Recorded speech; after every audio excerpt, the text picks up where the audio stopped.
a single mother, and I do my best to provide my child with memories he'll be able to look back on when he's my age.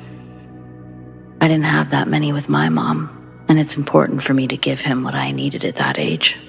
Without a father, it's been my job to show him how to be strong in this world.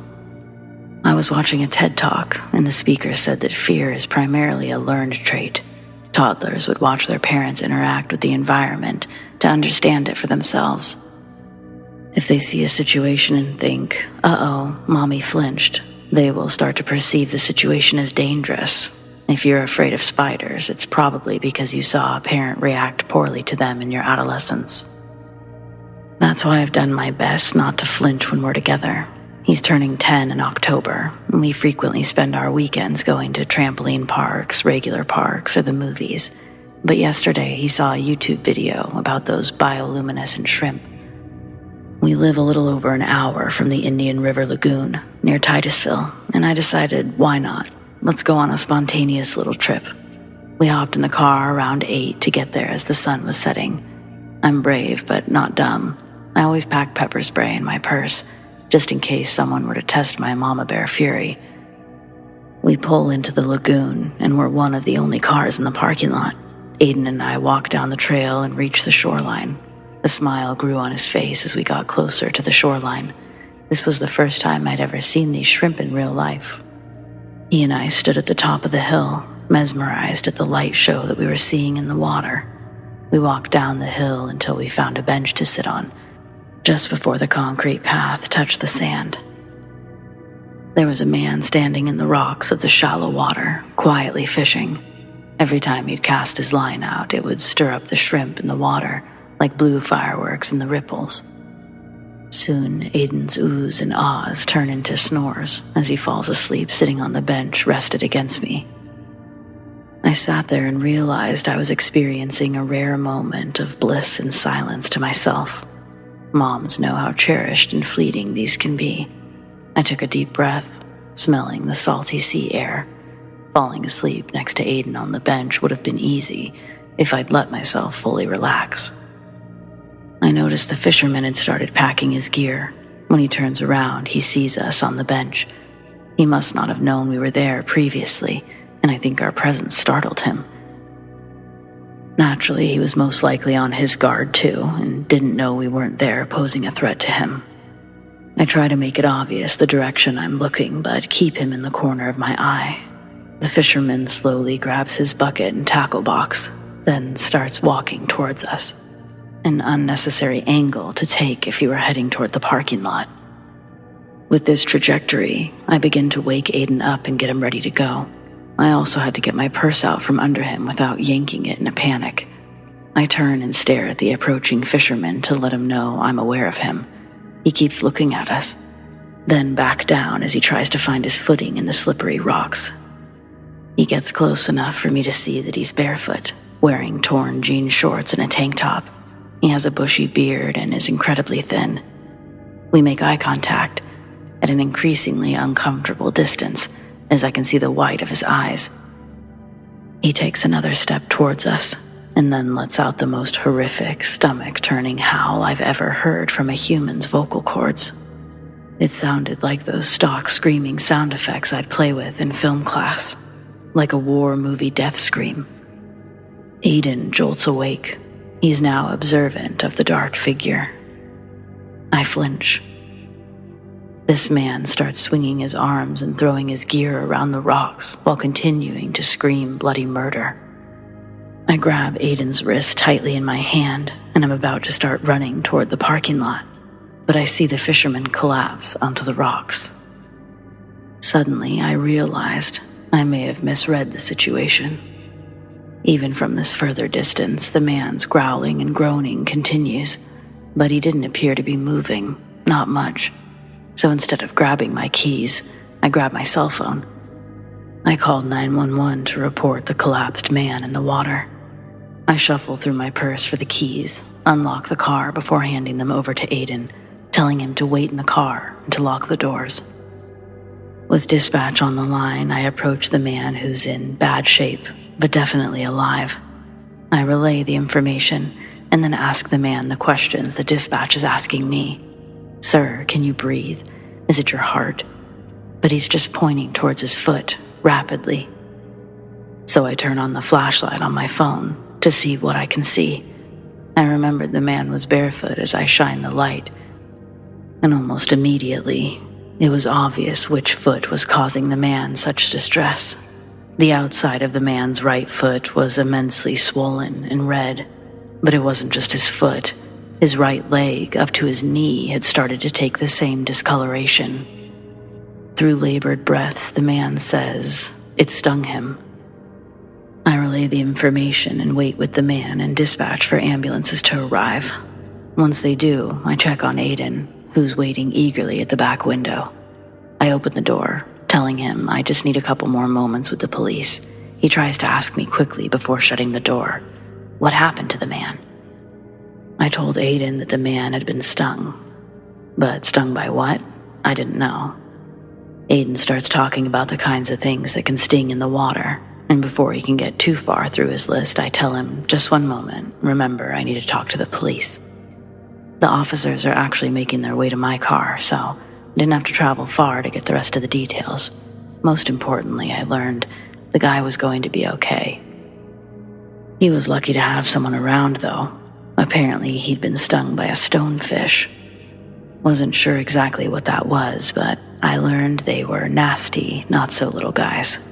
Aiden told me all about them on the way home, and then we watched a video about them. Truly horrifying. The pain that man must have been in. I can't believe I thought he was coming after us. I'm just so grateful I didn't leave in a panic.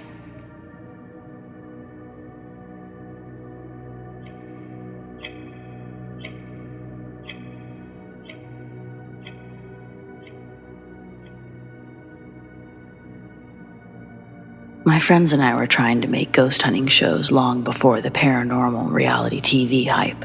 It was me, my friend Mike, Garrett, and his wife Lacey. Lacey was the manager of a Radio Shack, and she was able to get us all the equipment that we needed for cheap. Her and Garrett would do all of the filming. Mike had the idea and was the face of the show, and I had the van. We did most of our shooting down near Rayleigh. For one of the episodes, we filmed at a supposedly haunted house. Its history had a whole family murder-suicide thing attached to it. It felt like the real deal. The other episodes we filmed previously were at our local graveyards, real lowball content. When everyone loaded into the van that night, Garrett and Lacey were bickering. I'd never seen them fight before this, and Mike and I sat uncomfortably the whole trip as they fought in the back. When we arrived at the house, their arguing died down as we were all a little awestruck at the sight of this dilapidated 2-story wooden structure, once resembling a home. The excitement grew amongst us again, and we were all reinvigorated to spend the night looking for ghosts. It was heightened even more when we walked in, and Garrett got a spike on his EMF detector. The house smelled like mold and dust, and all the furniture in the house looked like it had been thrown around, almost like the couches, tables, and chairs were balanced upside down or laid on their side up against the wall, intentionally. Oddly, there was no graffiti on the walls, and none of the mirrors or glass picture frames had been broken. Some tables still had stuff on them. The house wasn't messy, but every room had the same thing going on with the furniture. Mattresses resting against the wall, upside-down vanities with crystal-clear mirrors still attached and intact. There were technically 4 floors in this house that we'd been exploring. The first floor was the more open area. It held the family room, kitchen, a bathroom, 2 bedrooms. There was a balcony on the second floor that could look down to the first from the stairs connecting them. That floor was more of a long hallway with more bedrooms and another bathroom. The attic, where the supposed suicide of the mother had taken place, after she'd killed her family. A tall, dark, empty, triangular room with wooden support beams that stretched from end to end. I would also find a hollow spot located in the kitchen floor by accident. We all have smaller, cheaper camcorders of our own for when we'd split up and search through the house by ourselves. Fumbling around with my camera in the dark, I drop my lens cover and it bounces to the ground next to me. The room is quiet enough for me to hear it bounce and pinpoint the approximate location that it would be. When the plastic cap hits the ground, it made a sharp metallic tink noise, instead of a dulled tap the cheap linoleum should have sounded like. I stepped a few feet over, and the pressure of the ground beneath my feet feels different, slightly more springy. I call Lacey over and she shines a light so that I can find my cap. While I'm on my hands and knees, I also felt around for the suspicious piece of metal flooring. I used my fist and pounded around on the ground in front of me until I found the spot again. Lacey saw the handle that would pull up a large section of flooring, revealing stairs into what looked like a homemade bomb shelter. Cans of fruit and vegetables, boxes of other preserves and non-perishables filled the shelves on the walls. An L-shaped couch next to a small, foldable table, both sat upright against the back wall. Discovering that room brought on an indescribably ominous feeling, like we'd released something back into the house when we opened the hatch. When we show Mike and Garrett what we've found, Mike gets extra excited and calls dibs on doing his solo escapade in the basement first. Garrett then calls the first floor. Lacey takes the second floor, and I was the lucky one chosen to spend time in the attic. We got to work on setting up a few extra static cameras around the house before rejoining in a circle on the ground in the living room. To start the night, Mike has his electronic spirit box in his lap, starts asking questions like, "Is anyone with us? Will you give us a sign if you're here?"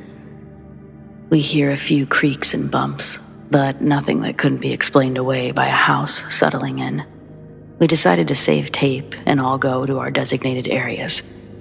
Garrett synced our watches, so right when the timer beeped, we'd all simultaneously hit our record buttons, capturing each room in real time with each other. Climbing up the stairs, my leg breaks through a rotted floorboard, and my jeans get a large rip from the calf up to the knee. I'm lucky as my skin barely grazes the nail that snags my jeans. Lacey, walking up behind me, has to skip that stair while stepping around me before she can help pull me forward. The other stairs are equally as rickety, but none of the other wooden planks would give out on me for the rest of the climb. In the attic, the musty smell hits my nose the moment I pop my head in. There's a window on one side of the vertical walls. Under it is a chair facing out. It's the only item in the attic. My leg begins to throb when the adrenaline wears off, and I can feel the bruising and swelling pain. It's growing in my ankle from the fall. The convenience of a sturdy chair to rest it on is too enticing to pass by, and I hobble over to plop my aching body down. As I do, my watch softly beeps once and then begins a 5-second timer. I steady my camcorder and press record on the last beep. The display screen on the side of the camera illuminates, and the footage that I'm getting is way too dark and grainy. I realize what small amount of light I could see being let in from the window wasn't able to be captured on my recording device. I tried messing with the settings, adjusting the contrast and brightness, but nothing could fix this image. That's when I stood up, moved the chair closer to the center of the attic, and turned my camera toward the window itself. The display screen shows a perfect shot. It was so dark in the actual attic that the small amount of light from the night sky looked vibrant and bright coming in. I can hear Lacey below me, pacing up and down the second floor hallway. Her footsteps get quiet as she walks further away from my position. Then, footsteps run back down the hallway towards me. I think that she's coming to the stairs of the attic door, but she never came in. Instead, I heard the footsteps run back down the stairs, away from me again. I sit there listening for the sound of Lacey's footsteps to start up again, questioning if I'd just had a paranormal experience or if Lacey was really running around and why. A loud crash cuts through the silence, sounding like some sort of glass was involved. I nearly jumped to the rafters. My heart felt like it was going to explode out of my chest. I wondered who accidentally broke something. Positive the noise was loud enough for everyone to pick it up, I went to leave the attic to figure out where it came from. But when I try to open the door, it's locked from the outside. I began to feel an asthma attack taking hold. Until that moment, I hadn't had an asthmatic flare-up since I was a child. I didn't carry an inhaler with me. As I struggled to get air, I thought 2 decades of not needing to fill that prescription, and my lungs chose this moment to prove they still need steroids to function properly. The sips of oxygen become less and less with each gasp I suck in. Then Lacey started to scream, "Fire, fire." I hear her sprinting to where I am, but I'm too weak to call for help. All I can do is collapse backwards, away from the swing of the door. If she did manage to unlock it, I didn't want to be barricaded in there with my corpse. She bounds up the stairs, and I can hear her fighting with the handle until the doors open. I slumped on the support beam desperately, trying to regain control of my breathing while staying conscious. It's like blurry chunks of time after Lacey came in screaming that the house was on fire. When she saw me, her jaw dropped.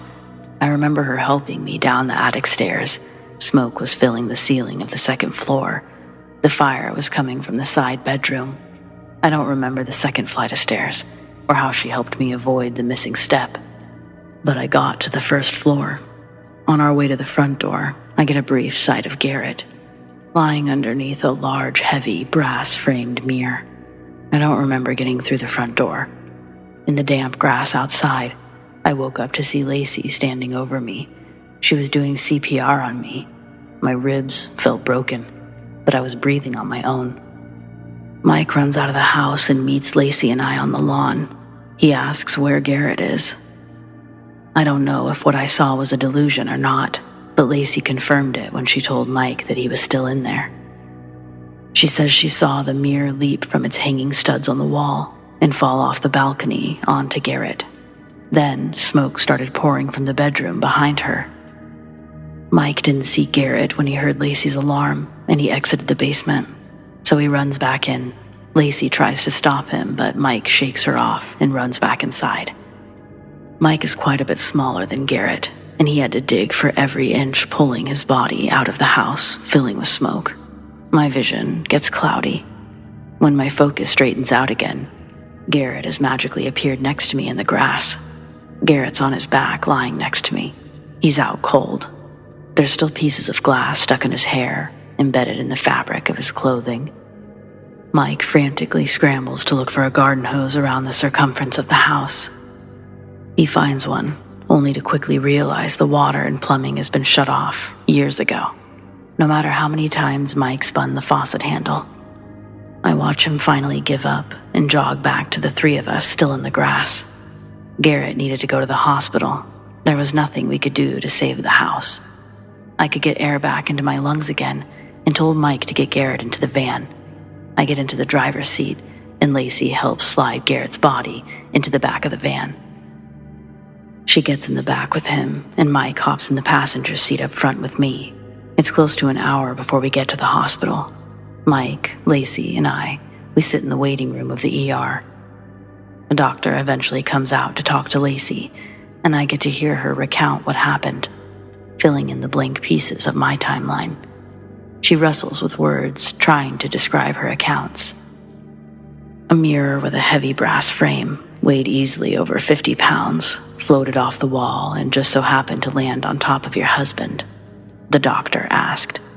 Lacey then described the fire that started, and the doctor stops her again and leaves to get the police officer to hear the story and get the fire department out to the house. Lacey repeats the story over again to the cop, and he just stares at her, and then us, then back at her, wide-eyed. He gets on the radio and asks a couple of units to go check on the address we gave him. Then he asks Lacey to tell him again how the mirror floated off the wall. Mike steps in and tries to explain our ghost hunting show, but that doesn't change the cop's expression. The doctor says something clever like, "Well, your friend Garrett almost became a ghost tonight." Garrett would spend 9 days in the hospital. I would swing by after work every day to check on him, talk to the doctors. By day 3, he's awake again. His jaw had to be wired shut. His face was swollen and a neck brace held his head up. The back of his head had chunks shaved out of it, replaced with rows of staples and stitches. The x-rays on the board above his bed showed that he'd fractured his skull in 3 places. When the mirror hit Garrett, it essentially power-bombed his face directly into the floor, the brass frame landing on the back of his head, crushing it against the ground. When he looked up at me, I could see that his eye sockets were purple and swollen. Besides gestures, for Garrett to communicate, the nurse had to give him a notepad and a pencil. Later in the visit, I asked if he saw the mirror levitate before it hit him. Garrett slowly grabs the notepad and writes on the top piece of paper, then rips it off and shows it to me. The note says, "Can you keep a secret?" I stared at the note, wondering what in the hell kind of secret he would be sharing. I tell him yes, and he quickly rips up the piece of paper. Then he throws the scraps away in the waste bin next to his bed. Garrett picks up the pencil and starts to write again. This time he's writing a while, filling up the page and flipping it over before continuing what he was writing down on the next.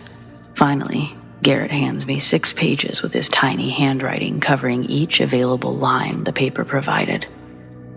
I sat back in the chair next to his bed and carefully read his notes. Garrett says he did see the brass mirror, but it didn't float off the wall by a malicious spirit. It was thrown at him by Lacey.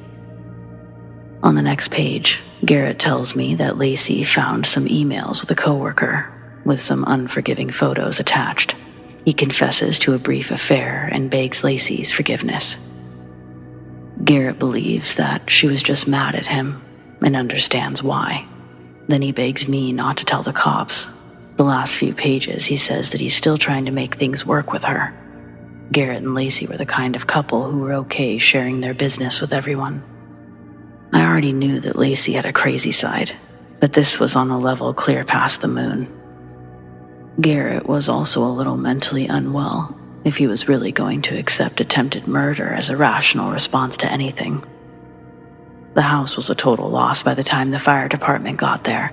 When the cops got around to asking what I knew, I stuck to my original story because technically I wasn't lying about what I'd personally seen that night. Lacey took all of the tapes from the cameras that night. After finding out what really occurred, it was too late to retrieve any video from the night.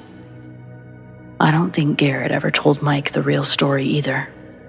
Now, get this. Over 20 years later, Mike has a kid and pays child support to a woman he divorced the same year they were married. I too have been married and divorced.